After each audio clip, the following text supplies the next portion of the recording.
today's review is going to be about. I don't have any of the background info on how they treat their crew. I've heard things about both studios, but again, it's all just hearsay. There's not really much to back it up, at least from what I've seen. I probably could try and talk with some of the people that work there, but I don't really feel like it. That's not really my place. But what I would like to talk about is issues I find with Helluva Boss. And then I'm going to be basically comparing it to Villainous. And we will see which show usually tends to, where they compare on scales of like, not voice acting, but like how the plots go in a general storyline, the environments, animation, things of that, production. So one of the first things I could talk about would be the characters, because characters are the lifeblood of a story. And like when I'm making my own series, which subscribe if you would like to know more about it as I release details on it.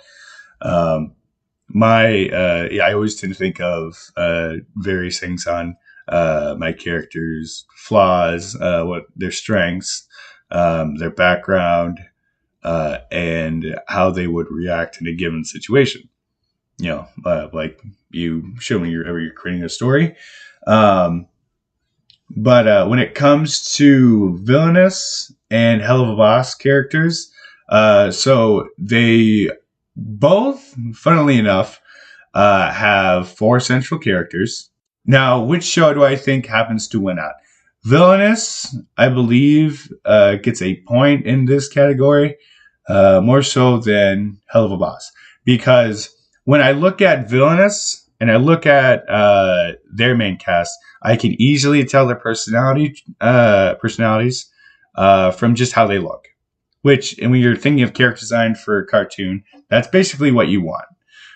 You want the design themselves to basically give hints as to how the characters act. And when I look at Helluva Boss, I don't really know any of the characters' personalities or almost any of their details by looking at them head on. The only one who I can tell any personality from would be Luna. That's just because she's dressed like a goth and she has a phone out. And she usually looks very bored. She's the only one out of the entirety of the cast that I can tell from a glance without looking at any promotional material.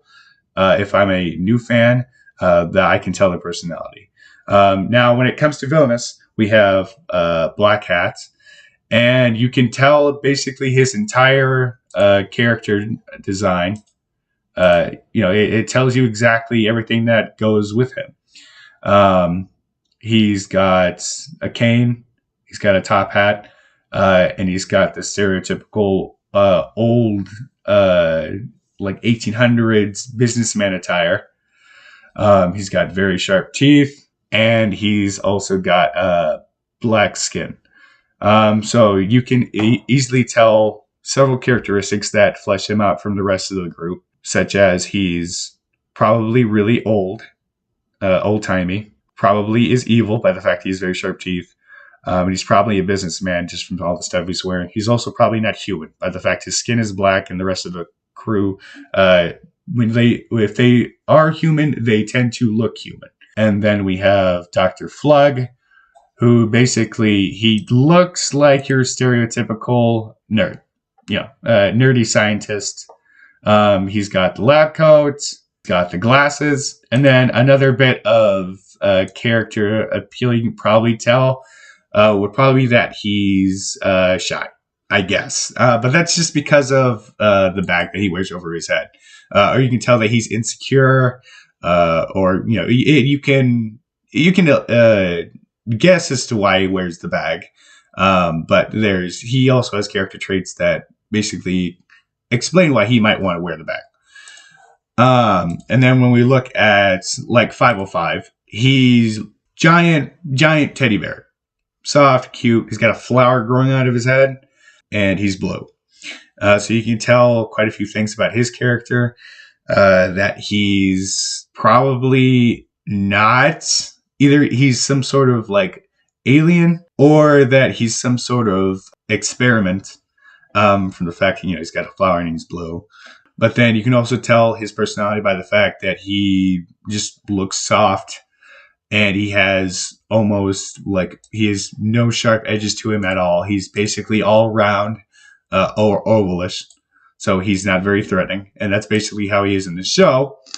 And when you look at the final character, who I believe has probably the best character design of the entire Villainous cast, would be Dementia.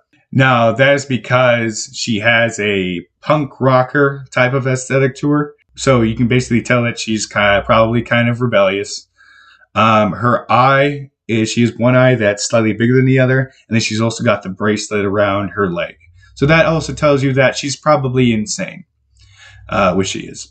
And then she's also probably very beast-like, and you can probably tell that because she's wearing the skin of an animal. So like when in a show, when people try to show that they're like hunters or very animalistic, they usually tend to have the coat of an animal across them, or that they're vicious, which she is all of those. So when I look at Helluva Boss and I look at their character design, when it comes to Millie and Moxie, I can't tell any of their character from them. Their designs are just they're just far too simple. The only thing I could say about Moxie from a glance, if I knew nothing about the show, is that he kind of looks like he'd be into classical music, just from how the flaps of his cape and how he does his the hair on the side of his head. But Millie, I can't tell anything from her character design. And I can't really tell anything from Blitzo's design either, because Blitzo is by far the worst when it comes to it, because his design doesn't really tell anything about him. He only has bells in very select places that if you were to look at his character sheet, they disappear in some aspects. I can't really tell that he used to be a former clown. And I can't really tell that he's the boss of anything, because his outfit is a mixture of cowboy boots and then a button-up that's tattered. So I can't really tell anything about him just from looking at him head on. So when speaking on Villainous, so the main plot of this series is that the three characters, 505, Dr. Fleck, and Dementia, work for Black Hat.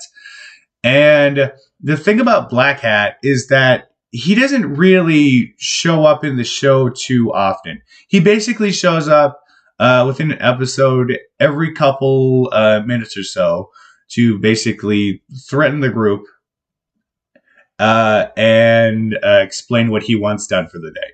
And that's basically what he does. He is the shadowy figure behind everything that happens. And he doesn't play, because he doesn't play that prominent of a role, but the role that he does play is very entertaining to watch, because you basically see how powerful he is. He's capable of summoning people without much effort.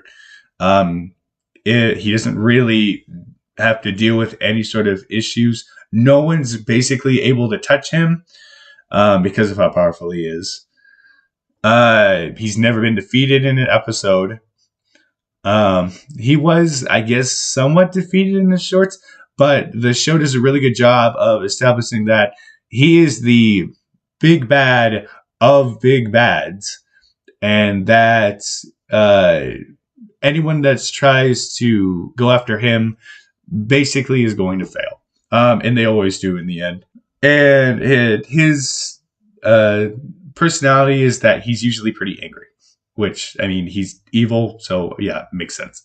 The majority of the series usually tends to follow Dr. Flug and dementia, and 505 is really more of he's really just more of a cute character to break away from all the evil that's in the show. He's basically like he's the Scooby Doo. He's just there to provide something like a palate cleanser to the rest of the show, because the rest of the show usually tends to feature people being tortured or violence. And Dr. Flug and Dementia are basically the two main characters of this series. Dr. Flug basically gets most of the screen time, and Dementia is just there to, she's basically there to help Dr. Flug by beating people up, by being the muscle of the group. And then also usually solving the problem of the day. Dr. Flug usually tends to be the one that gets attacked the most.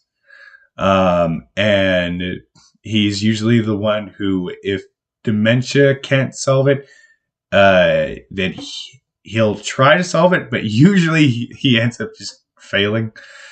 Now, the thing about this show that I feel like it works so much better than Helluva Boss is because they have 11-minute runtime, and they use that 11 minutes well, because they establish what's going on in the story, and then they go and deal with what's going on with a couple things sprinkled in between. But their plot lines are usually pretty simple, and they're usually pretty focused. So that usually gives them a lot more leeway to spice things up when it comes to how everything tends to go down. So, spoilers. In one episode, there was a lady that had come to the Black Hat organization, whatever it's called, and had told them, I need your help to deal with this masked hero. So basically the plot line of every episode is they're villains, the main cast, and they have to go fight heroes. So the difference with this hero is that when they unmask him, he has another mask underneath. So the thing about him is that he was basically being mind controlled the entire time by the mask, because the mask is apparently a parasite. And then the rest of the episode is just everyone having to fight off dementia, because then she gets controlled by the mask, and they all get beaten until Black Hat finally decides, I'm going to come down. And he doesn't really do anything other than yell at dementia to take off the mask, which she immediately does, breaking the parasite's hold on her, like immediately. So usually the plot lines of these stories tends to be they fight a hero, and then you basically get to see that as bad as the main cast is, the heroes usually tend to either not be as tend to be either not very hero-ish themselves. They're like, they're basically borderline villains, or like in that one episode, the heroes actually are in trouble and they need help. So the thing I feel like Helluva Boss could take from Villainous is that while in Villainous you are seeing villains take down heroes, the heroes themselves aren't good people. And basically every episode that features, the hero, so basically all of them, the hero usually tends to have some personality trait about them that makes them a lot less of a hero and really just more of a villain than anything else. Like in one episode, spoilers, the one of the heroes basically just beats up one of the villains, who's apparently, I guess, a lot less powerful than him, just because he feels like it. And he takes sadistic glee in it.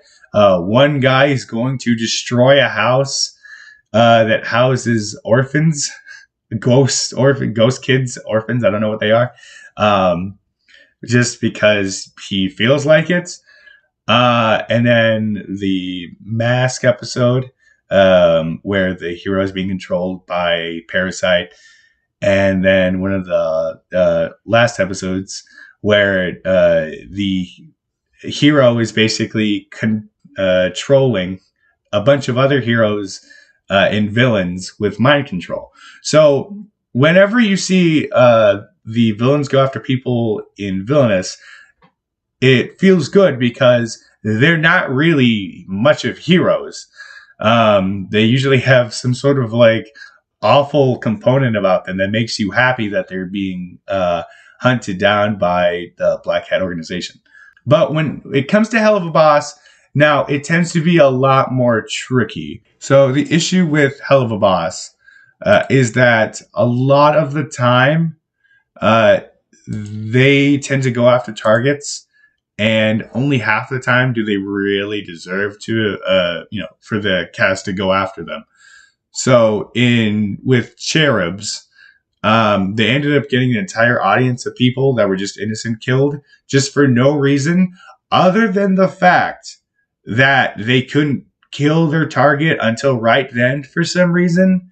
They just didn't feel like killing him until right then, and they ended up getting an entire audience killed. And then in Spring Broken, they they kill a bunch of Spring Breakers just because. And so the issue with Helluva Boss is that the people they usually tend to go after, like even in the very first episode, Murder Family, they had no idea that the family was cannibals before they were going to kill the mom, but they were still okay with killing the mom, despite the fact that she was a home wrecker. So I just feel like when it comes to Helluva Boss, they don't tend to put as much effort into making the people that die in the episodes worthy of being killed. So like a lot of the time, it's just innocent people just being killed for no reason. Which, granted, they are demons, but at the same time, in Villainous, it makes you feel good after the end of the episode a lot of the time because the people that are doing terrible things are the heroes and they're being stopped by the villains. So I feel like if Helluva Boss wants us to root for the characters, they need them to do, well, they're not doing good things because they're still killing people. They should make their targets a lot worse, which they do in some episodes, but they need to do a lot more. And if they're going to have random people be killed, it should be strictly by the hands of their target, and they're trying to stop their target. Because that's another thing about Helluva Boss. There's no consequences to them going onto Earth and just killing people. There's not. They just do it on a whim or being found out. Because it was only brought up in the Spring Break episode that they can't be seen up top and killing.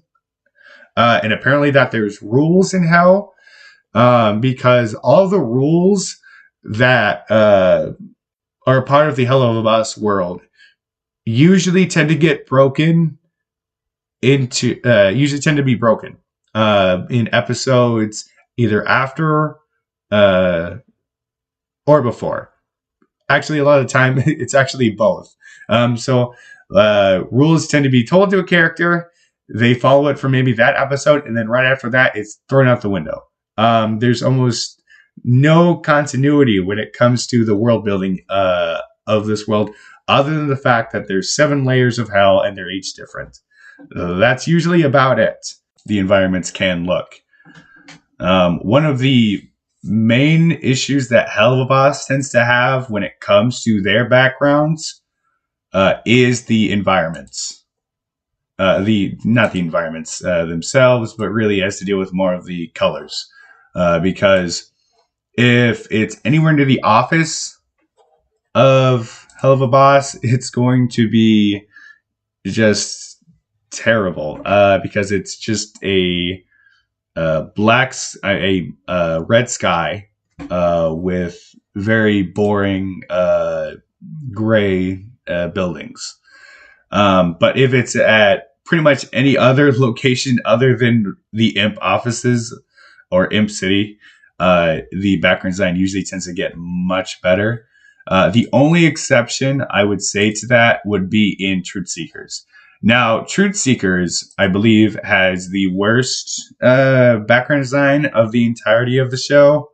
It is strictly because of the location, the setting of where the plot is. I don't think it has anything to do with how the animators did their job, because it's literally just in an office building. I mean, not office building, but it's some sort of like headquarters.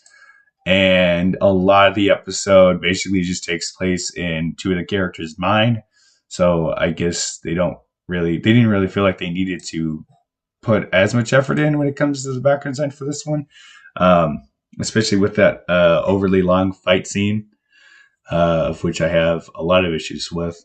But usually when it comes down to it, Helluva Boss usually tends to win on their background design. It's a lot more overly detailed. They can go a lot more places when it comes to creative ideas than Villainous can. And they also have almost 5 minutes more of runtime than Villainous. So that also tends to help them when it comes to, I believe, making their environments a lot more appealing. And then this last bit is basically just me going over what I think both shows do better than the other. So when it comes to Villainous, their dialogue is so much better. It doesn't it is very few moments, because it doesn't have many episodes yet, where it has drama in it. The closest I think it would come to is the very end of, I believe, episode 6, where Flood goes in to see Miss Heed and basically comforts her. Like, I got more invested in how they were doing in that one scene than I did with when it came to Blitzo and Stoltz's relationship, because to be honest, they don't really have a very romantic relationship, and I'm glad that the show is finally addressing this at the very end of the season. I just hope they write it better than they did, because all the casts, the main cast of Villainous, when they go out and do something, they do it because, one, that's their job, and two, because if they fail, they're going to get severely punished by their boss. But when the cast of Helluva Boss go out and do something, it's usually just because of either they got paid to do it, which is fair, or other times they're just being petty, just for the sake to be petty, or they're just being cruel, just to be cruel. Now, granted, both of these have characters that are just cruel to be cruel, but the thing about Villainous is that it does it so much better, because you often see the cast of Villainous, they just often get destroyed. The only one who doesn't would be Black Hat. All the other casts, except for 505, they usually get utterly annihilated, episode after episode. They're usually getting getting exploded, or being savagely beaten, or just terrible things happen to them because they're terrible people. But the issue with Helluva Boss is that that's not really something that happens to the cast. The only one that usually tends to happen to is Moxie. And that tends to get old rather quickly, because Blitzo is a terribly written character, and he rarely ever has to do with any of the consequences of his action, which is a thing in Villainous, where they're always dealing with the consequences of the action. Sometimes too much consequences, but that's because they're literally serving a dark lord. who's like he's like basically the Palpatine of this entire universe, only better written. And see, the Helluva Boss, I feel like what it does better is just probably would have to be the animation, because they have a lot more freedom. They're not as big of a deadline as Villainous is.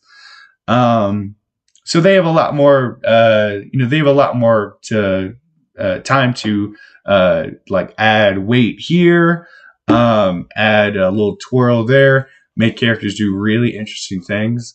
Villainous has that to a degree, but it usually, whenever it's on screen, it doesn't usually tend to stay on as long as it would if it were like Helluva Boss, which is both a positive and a negative given on the context.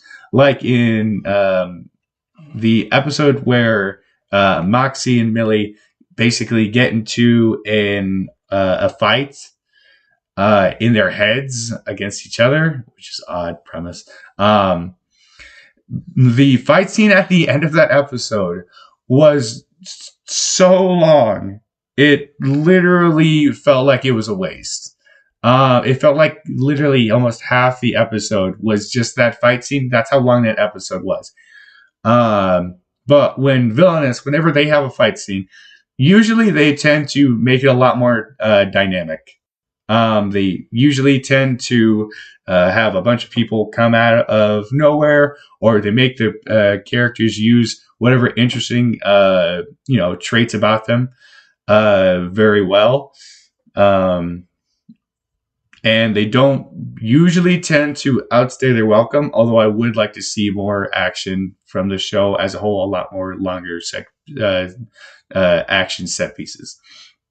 Another thing is that Helluva Boss has these character designs that just they hurt my soul sometimes. Now this is not to deal with like the main cast so much as it has to do with like every character for the most part. Because in Villainous, characters come in all range of body types. You can see that from the crowds of like superheroes and villains whenever they happen to show up. You have characters that look all look unbelievable, but they still have form to them, which this is probably just a nitpick on my part. But in Helluva Boss, if you look at a character and you watch them walk, like if you watch like Osmodeus, or like any character that has like pointed feet and you see them walk, it looks really awkward because their feet are just basically just 2 points on the ground, so they can't lift them up.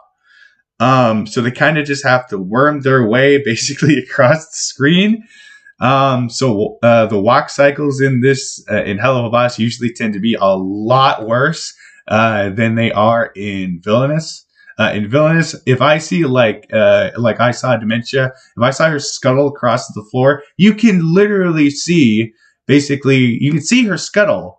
You see her arms, you see her legs, you see the tail slither back and forth. You even sometimes see the bit of her head. Like, you know what's going on. But if this were like Helluva Boss, basically she would be like zooming in place, and then you might not even be able to see her head move, her head, arms, or legs move.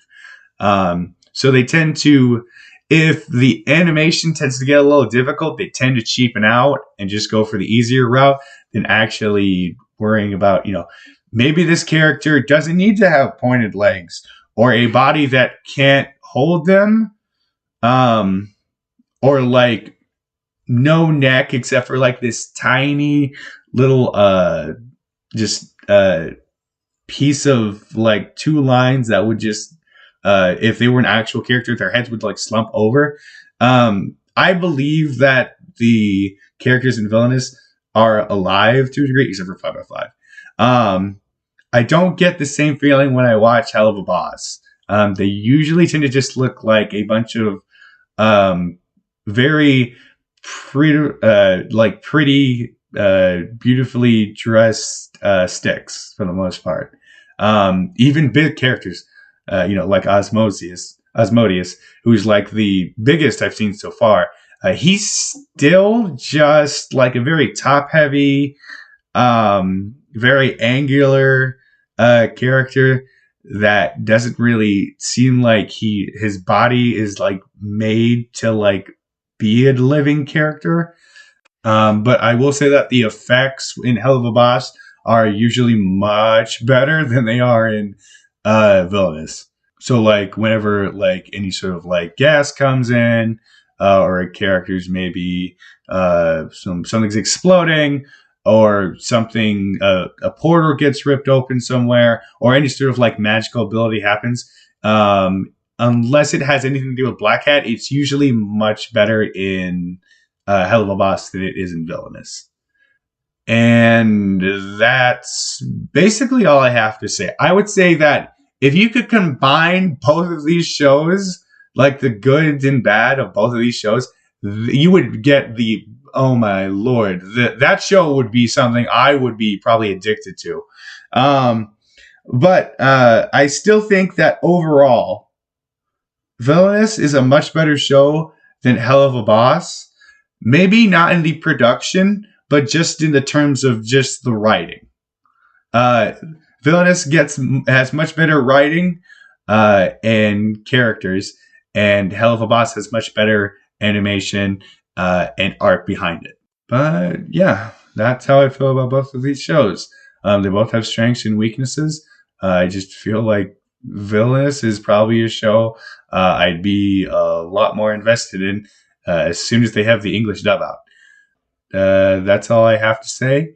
If you got this far, subscribe because I'm going to be releasing my own series soon enough. Thank you.